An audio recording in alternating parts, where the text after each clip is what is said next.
And we are live. G'day everyone, Mike Jeffrey here, and you are listening to My Creative Journey, episode number 39. To all your listeners out there, hello, and thank you so much for taking the time to stop by here today.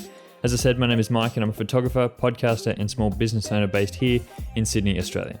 Each week on the show, I bring you guys along on the highs and lows of my own creative journey and share all the knowledge that I gained along the road to building my own freelance business. In this week's episode, we're talking all about niches, or your niches, however you want to pronounce it, talking about the idea of a specialization within your own business or creative field and how you can use that to your advantage to gain more of a following around your own work, and then to be able to actually produce more work and be able to gain more clients and more business in around your actual work. So we're going to be talking about that today. But before we do that, I wanted to jump into what has been happening for me this past week. And the first thing to report is that I wanted to say congratulations to everyone in New South Wales who is coming out of lockdown today as this episode goes live.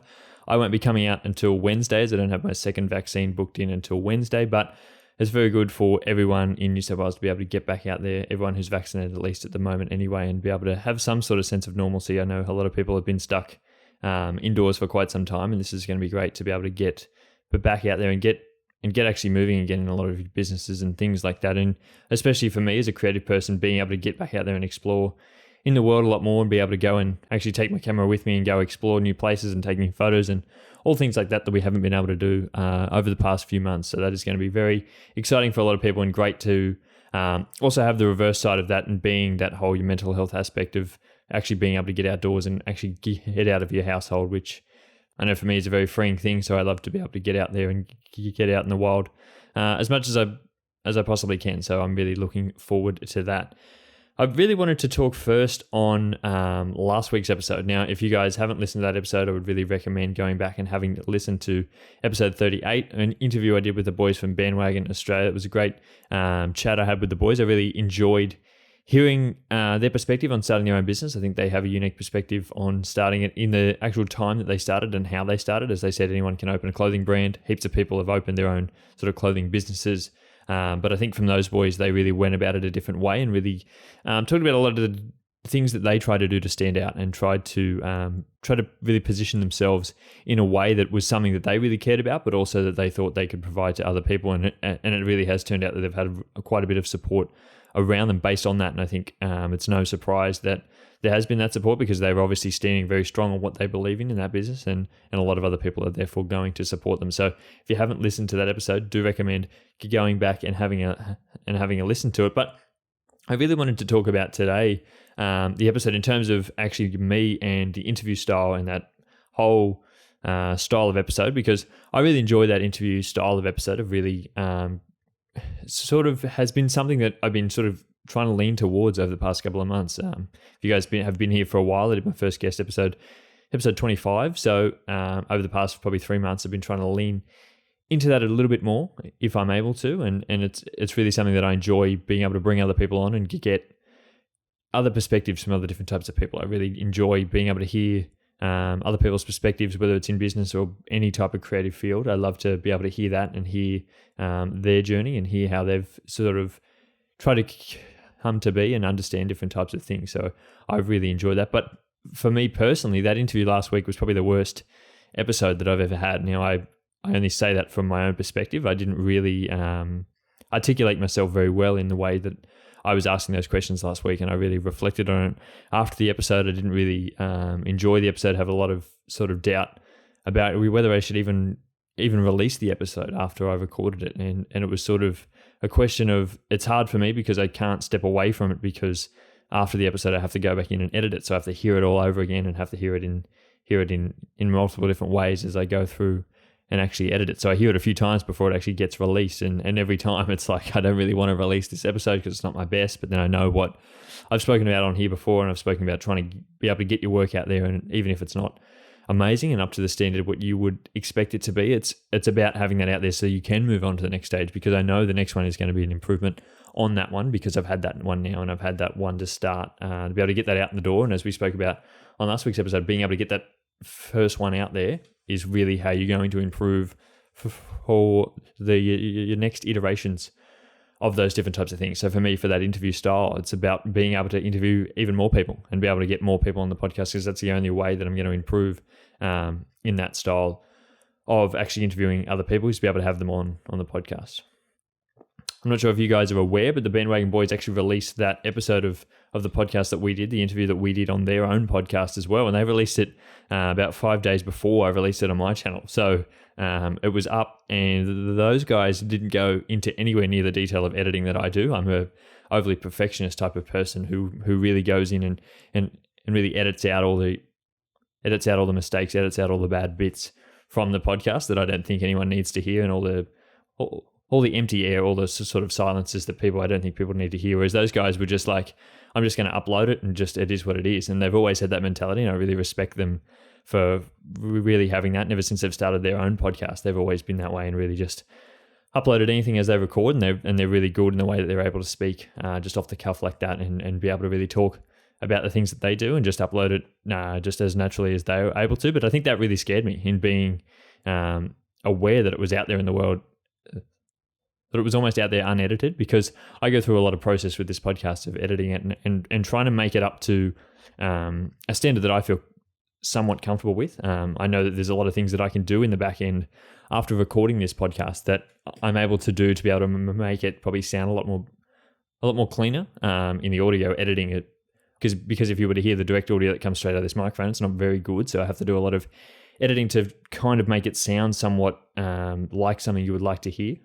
But then also, as I said, editing out all the mistakes and all the bad bits out of the interview as well. So I like to go through that every single week. So it gives me that sort of backup that if something does go wrong, I can always start again. And I do that quite a lot on this podcast, as I like to have these individual episodes where I can sit here and really talk to the microphone, because it allows me just to, if I do make a mistake, I can stop and start again. And you really wouldn't realize, if anyone is probably listening to the your video version of this podcast, if you're sitting down and actually watching the video version, you'd probably see the cuts more clearly in that than in the audio version. In the audio version, it's very easy to hide the cuts that I do make. And I do make quite a few. If anyone's ever seen the behind the scenes of editing this podcast, I make quite a few cuts in the podcast. So it's easy to hide those in the audio only version, but in the your video version, you would probably realize it a lot more. And that's something that I've used to sort of aid my own understanding and sort of my own self-doubt around recording this podcast. If I do make a mistake, I know that there's that sort of little bit of a backup there that I can sort of go back on if I do make a mistake. And I think that's it's been one of the big downfalls to recording this podcast on my own, because I'm not gaining that experience. You don't have that chance when you're interviewing other people. You don't have the chance to hang on, just stop and restart again if I make a mistake. Obviously within some reason, but if I'm answering something or if I'm asking a question and they're halfway through answering it, it really doesn't make sense to me to say, stop, let's go back and re-record that. It really interrupts the flow of the conversation, and you can't really have that many breaks throughout an interview like that. So I haven't had that sort of practice where I'm recording episodes and then just uploading them straight away, like without editing. And there's a lot of people out there who would be able to record an episode, edit for a little while, and then just upload it. And for me, that's not really something that I've ever really had. As an example, last week's episode, it actually took me about probably 10 hours to edit that episode, because I went back over it. It was a hard episode to edit because it was a guest episode, and I had a lot of things how I was recording the episode and the other guys recording the audio on their end, and probably having to bring their audio in and also have your video as well from me and them, and then add in the intro and the outro. There was a lot of other things that added up to that being an episode that did take 10 hours to edit. But also, I had to go through it and actually chop a lot out, and had to really chop up a lot of different parts. The mistake that I've made, and the reason why those guest interviews aren't as successful as they have been, I'm really going to try and get it back around to the point that I was talking about here, is the fact that I don't practice what I'm aiming to do. If I'm aiming to do more guest interviews, I need to make my individual episodes as much in line with that as I possibly can. So if that means that I need to be able to sit down here and speak for an hour without interruptions, or without relying on the fact that if I make a mistake, I can go back. I think that leads to me, when I do speak to other people, tending to fall back on that too much and thinking that it's okay to make mistakes. Or not that it's okay to make mistakes, but the fact that if I do make one, it's okay because I can always go back and restart. Whereas when you're with other people, that may not always be the case. So for me, it's about practicing in the environment that I want to perform in.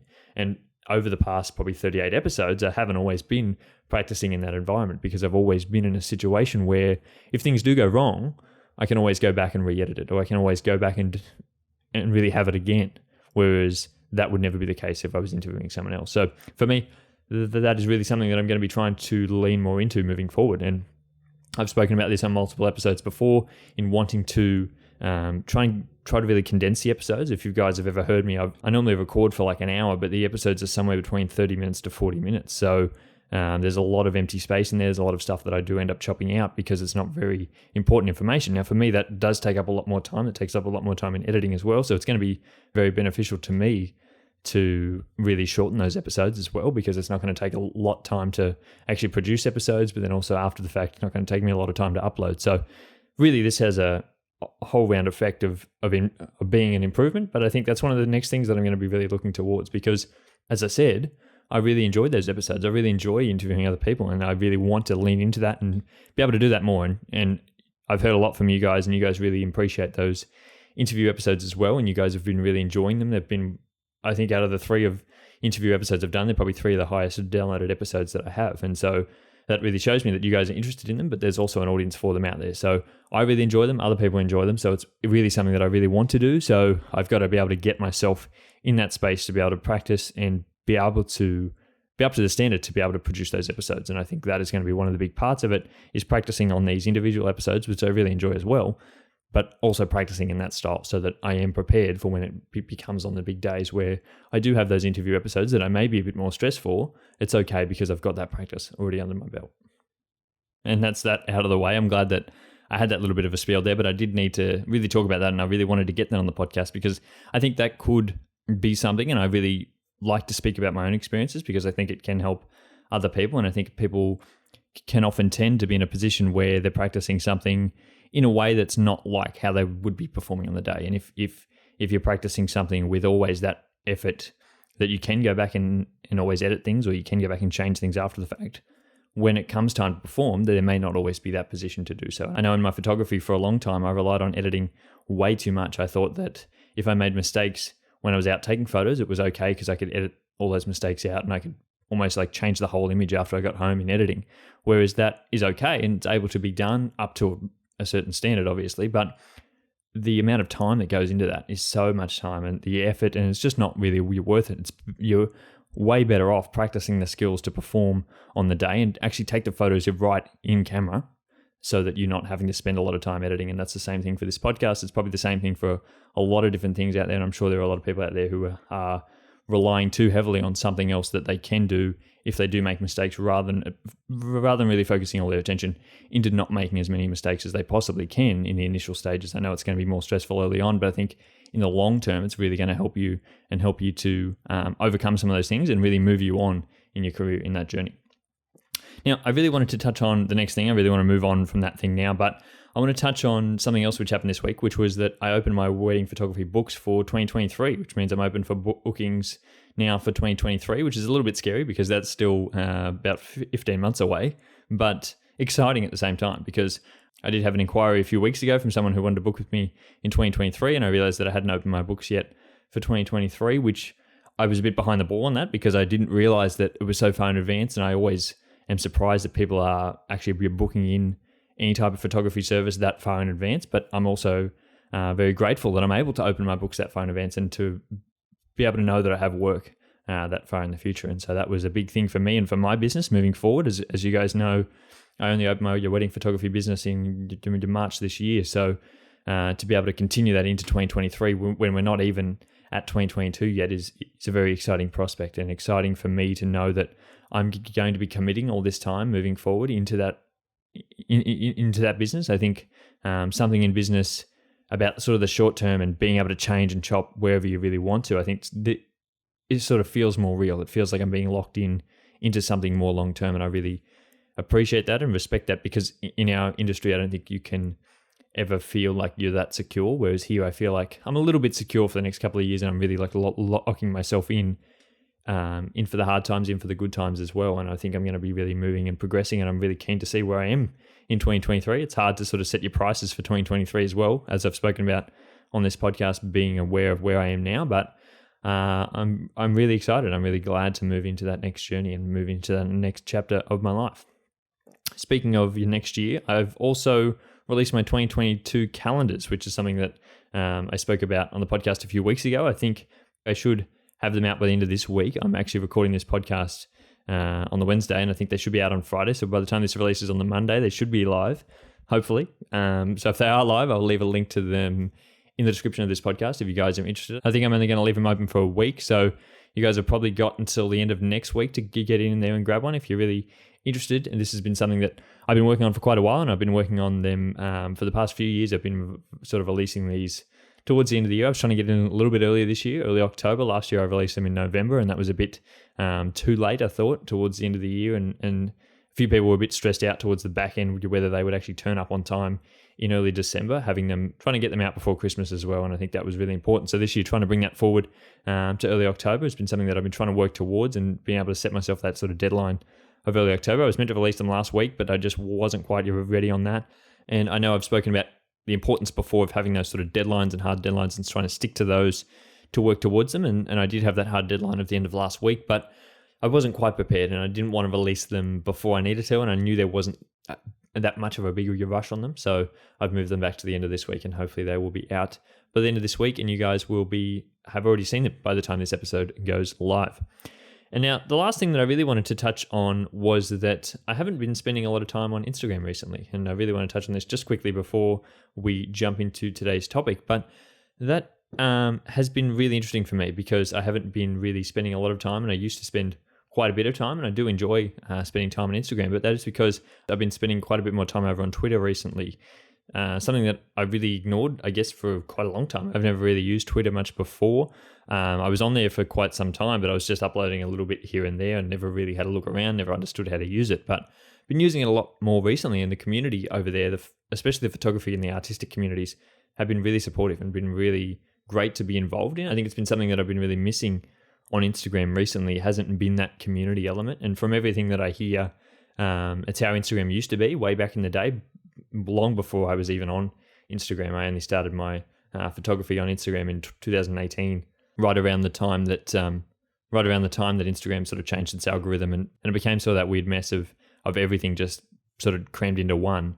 I really hopped on there then, and from everything I'm hearing is that a lot before then there was a lot more community on there, and I haven't really experienced that a lot recently. I think for people engaging on Instagram has really, really declined, and I'm not sure whether that's an algorithm thing or whether it's actually the types of people in the communities. It's just not a real spot for that sort of community anymore. It becomes more your business space where everyone's advertising their own business on there, and it's no longer a community space. And I've been really looking for something else to share with other photographers and other creative people.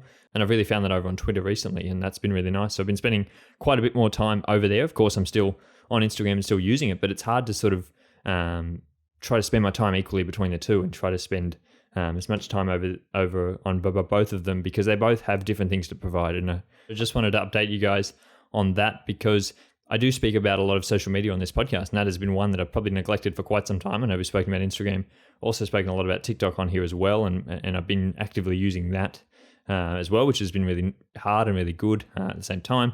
But one thing I haven't really spoken about is my use of Twitter, and so I thought I would bring that up, and I will give you guys an update on that in the next couple of weeks. But hopefully it's been really good so far, and so I can't see a reason why you shouldn't be on there if you're not already. And with that out of the way, let's jump into today's topic, which is all about niches, or your niches, however you want to pronounce it, depending on where you are in the world.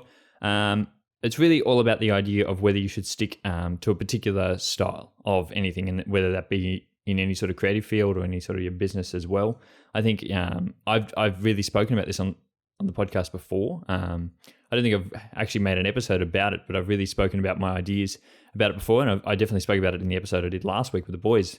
In that interview, we spoke about the idea of not wanting to be too pigeonholed into any particular one thing. And I think that was my idea for a long time, and that I didn't want to have a particular niche on my photography or on my business at all. And I've sort of gone back and reflected on that a lot over the past month, because I don't think that my idea of what a niche was correct. And I don't think it needs to be, you have to be pigeonholed into one particular thing.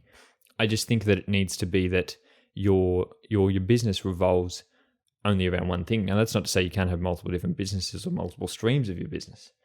And this was one of the things that I was getting confused on a lot before. And I think with my photography, I didn't want to ever be in one particular area of photography. I never wanted to just specialize in one particular thing. But I think the more and more I look into it, the more and more I know about it, the more important I think it is to really specialize in one particular area. And I think the more you can specialize, I think it's understandable why the more you specialize, the more you get to be known as that particular person, the more actual your business and more traction you're going to get in that area. So I really want to speak about today why the importance of that is, and one of the importance of actually having that sort of specialty. I know for myself, for a long time, I've been doing photography, but for me, that's not really specialized enough. So for me to say I'm a photographer, that's great. But if I was to tell someone I was a photographer, the next question would they ask would be, what types of things do you take photos of course. So I have to give them more information than that. I'd need to be more specific. And so for me, I'm a wedding photographer as my main thing, but then I'm also a landscape photographer as well on the other side. So for me, I never wanted to only choose out of those two. I never wanted to be only one of those two things. And for me, that idea was that if I really wanted to be successful, I had to do one or the other. And I don't think that necessarily has to be the case. I just think you need to have different aspects of your own business for each particular one. But then I think the importance of your niche is that in each of those ones, you need to be very specific. So I think the problem that a lot of people have is they'll say that they're a landscape photographer, they'll say they're a wedding photographer, but within those, there's no speciality in either of those. So for me, for landscape photography, I've tried to really sort of understand what my style is. And I think that really comes over the years as well. I didn't want to be ever really stuck into one style early on, because I never knew that if in 6 months' time I could sort of transfer into something else, because I didn't really enjoy that anymore. I didn't know where my true passion sort of lied in that area. So I really wanted to give myself enough time to work that out. I think that's important as well. And I think that's why I wanted to stay as broad as I possibly could for as long as I could. But I think now I'm starting to work out my areas in landscape photography that I really enjoy. I really enjoy a lot of outback landscape photography. I've sort of realized over the years, like architecture photography is not really for me. I don't love that style of photography. So for me, there has to be some sort of purpose behind that. And that's why I've sort of drifted in that direction. So the more I can fine tune that style of landscape photography, as long as it stays within that idea of landscape photography and sort of refine that, I can still have that on its own, apart from my main thing of your wedding photography. And in that idea of wedding photography, I think it's so important to be able to narrow that down as much as you possibly can, because if you just say that you're a wedding photographer, what makes you stand apart in that? And we've spoken about having your own story, and I think that's important about having the things that you really stand for in your own story. But then what is the actual service that you provide, and how does that stand apart from other services around? And I think that's super important to know what it is that you do, and know that other people can know what you do, and other people can walk up to you and say, and you can give them a direct response on what you do and the services that you provide, because that really gives them a lot more certainty into know what they're going to get out of you. Niches build trust, and they also build that sense of sort of normalcy and understanding that people know what they're going to get. Like for me, if I'm on Instagram and I decide to follow someone on Instagram, part of the reason I do that is because I know every time I see something from them, it's going to be in the same sort of style. I know what I'm going to get. I know what I'm going to get from them. Same if I subscribe to someone on YouTube, for example. It's the same if I tune in to watch some sort of TV show. I know what it's about. If all of a sudden I was watching a show and it randomly changed to be something completely different to that, I wouldn't be very happy, because it's not in that same style that I was after. Because the only reason I'm there to be actually consuming that thing is because I know what they do. Be able to narrow yourself down to that point where anyone else could know exactly what it is you do, and they know you do that the best, I think is really important, and something that I've been struggling with a lot, and something I'm trying to move more into is to narrow myself down in those areas. As I said, you can still spread yourself, and I still do a lot of different things within my business, but I want people to know the exact things that I do, and to be really clear on those things that I do, because I know a lot of the different things that I have done in the past have just been very broad, and explaining those to people, if I can't explain it to someone else, how am I expect them to actually come to me for any type of service, any type of business whatsoever? So I'm really trying to work on that, and trying to work on that in heaps of different aspects of my life. And I've been really open to that idea of sort of being able to grab some sort of your niche or some sort of style that I really gravitate to. I've never sort of known what it is that was before, and I never wanted that to really hold me back. But I think in a way that propels you forward, because it allows other people to know what they're turning up for, and allows more people to sort of hop on the train as well, because they know where it is that you're headed to. I really want to give the example of this podcast. Now, I heard an episode of a podcast a few weeks ago. I was listening to another podcast, and they were sort of talking about their niche as a podcaster. And for me, that has been something that I've been thinking about a lot recently, because this podcast has never been something that has been in a sort of specific type of niche. I started this podcast because I wanted a space to be able to talk about all the things that I go through in my own business, and talk about the ups and downs of my own business. And I really love that I have your voice on this podcast to be able to give that to other people. But I also like that I'm able to look back on these episodes and really remember the things that I did throughout the year.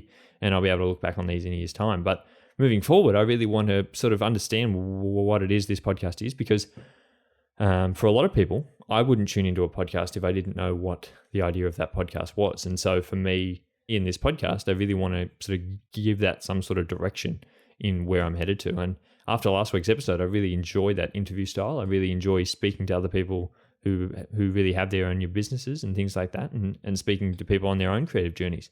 I love really hearing about that type of stuff. And so I want to be able to give as much of that as I possibly can on this podcast, because that is something that I really enjoy being able to do. I enjoy being able to educate some people. And I spoke about it. And I spoke about it on episode 37, talking about imposter syndrome and how if you know more than other people, then you're in a space to educate. And I'd love to be able to educate other people on how to start their own businesses and things that they can do within their own business to be able to market their own business, to be able to talk about their finances, things like that. And so I think headed forward, I think that's what I'm going to really try to do with this podcast, is try to gain some sort of clarity about what it is I do. I think I was confused in the fact that I thought I could only speak about one particular thing. And the idea of your niche doesn't need to be around only speaking about one thing or actually producing one particular thing. The idea of your niche can also be you knowing who your target audience is. And I think that is something that was sort of eye-opening for me. I heard this a couple of weeks ago in having a niche be a target audience as opposed to being something that you produce. So for me, I don't just produce podcasts on the same thing every week. I know who my target audience is, and therefore I produce the podcast episodes around things that those types of people would want to hear. So rather than narrowing who my audience is based on the things that I talk about, I'm talking about things based on the audience that I think who I would like to have. And so that is something that I've sort of reversed on. And I think we'll use that as my idea of my niche in this podcast, is actually providing to people who are in positions I was a year ago, 2 years ago, 3 years ago, in really looking at starting their own business and moving forward in those early stages of their business, because that is a position I think I can educate in, having been in that before. I think that is the niche that I really gel into, because I'm not here trying to educate people who have had businesses for years and who've been in this creative space for years. It's great to have those people on. It's great to have conversations with them because I learn a lot from them. But who's going to really gain information from things I talk about? It's going to be people who are at the stages that I was a year ago or 2 years ago. As I said, these are the types of things that I've been speaking about that I'm really passionate talking about, because I don't think there's enough education out there. And I think even if there is, I'm providing it in a different way than other people. And if I'm able to help someone, then that's amazing. And I think for me, I'm helping myself on this podcast. So by that, helping other people, I think is amazing. And so I want to be able to really gel that in and really gain that sense of what it is that I'm speaking about, because moving forward, I really want to be able to know each week the things that I'm here going to turn up and actually talk about. I want to know who the audience is. I want other people to know who the audience of this podcast is, because I don't expect anyone to just tune into every single episode when they're unsure what the podcast is actually about. So moving forward, having some sort of your niche and some sort of clear idea of what it is that I do is going to become really important. As I've said, I don't think a niching has to be all about really narrowing yourself down and only working on one particular thing. Whilst it can be important to be able to have all your eggs in one basket, I don't think that's the case for me. I don't think that's necessarily the case for a lot of different people. I think a lot of people enjoy different areas. And so I'm going to continue to have this podcast. I'm going to continue to have my photography business in probably multiple different aspects. And I may even expand that later on down the track. But I think important in being able to pinpoint the exact things that I do. Important in being able to advertise that to other people, but also for other people to know the actual service I provide. So the more clear cut I can be on the things that I provide within those types of services, I think is really important. And so I'm going to be really looking to be able to do that, because I think that is where that speciality comes in, and people really gravitate towards that because they know that you're an expert in that one particular thing. And yeah, hopefully niching down really first off allows me to actually clear my mind and know what it is that I really need to focus on, and be able to be clear on the things that I do in my own business, and clear on the things that I actually have to work on every single day, so that I know that I'm headed in these directions and only working in those directions, but also other people, that they're able to know exactly what it is I do. And I think that is able to help anyone who's in business, as long as you can be very clear on what your message is and clear on the things it is you do. It's easy to be able to communicate that to other people, and they can then know what you do. And they're more likely to actually be interested in your work if they know what it is they're turning up for. And so with that, I think that is all I'm really going to speak on today, guys. I wanted to keep this episode pretty short, but I think I've spoken for quite a long time because I had a pretty long intro into this one. But I just wanted to give my thoughts on this because the idea of having a niche was never something that I really wanted to do. It was something that I really pushed against for the past couple of years. And it's up until this probably last month or two that I've really sat back and thought about it and thought about the different ideas. As I said, a niche doesn't have to be a specific product or a specific service that you provide. It can be an audience. It can be a different demographic of people who you're trying to speak to, who you're trying to provide to, who you're trying to have as your consumers of your products. So that doesn't necessarily have to really pigeonhole you into only doing one particular thing. If you're targeting a particular type of client, then any service that they would be interested in, that can be your services. So that doesn't necessarily have to pigeonhole you, but that person would know that they're the person for you and you're the person for them because you've really made it clear in the things that you do that you're the type of person for them. So it's not just about providing one particular service and doing that really well. And whilst that is important, I think it can also be about really understanding who your target audience is and having a clear idea on who it is you're trying to provide to. Because once you have that idea, then you can sort of gravitate your products and services to revolve around that type of person who you're trying to sell to. And yeah, that is all that I have for this week's episode. I really hope you guys enjoyed this week's episode, and I really hope that you're able to gain something from this and you'll be sticking around to see where we head with this podcast into the future, because I'm very excited to see where this starts to go to more in the future. I'm excited to sort of really gain that understanding of what it is I do here on this podcast and really drive forward with some sort of plan. Up until now, it's been sort of really just an interest project for me, but I'm hoping to really move this into next year and really drive home with a clear idea of who it is I'm talking to and who it is the actual target audience of this is, because I think that's one of the reasons that I've really struggled myself on this podcast is not knowing who I'm really talking to. So hopefully next year we can really continue to drive through the end of this year and move into next year with a real clear idea of who it is this podcast is aimed at. And just before you go, guys, remember that my 2022 calendars have launched. So if you're interested in those, interested to check those out, I'll leave a link to those in the description down below. But until next week, guys, I hope you have a great week, and I will speak to you all again next Monday. Bye.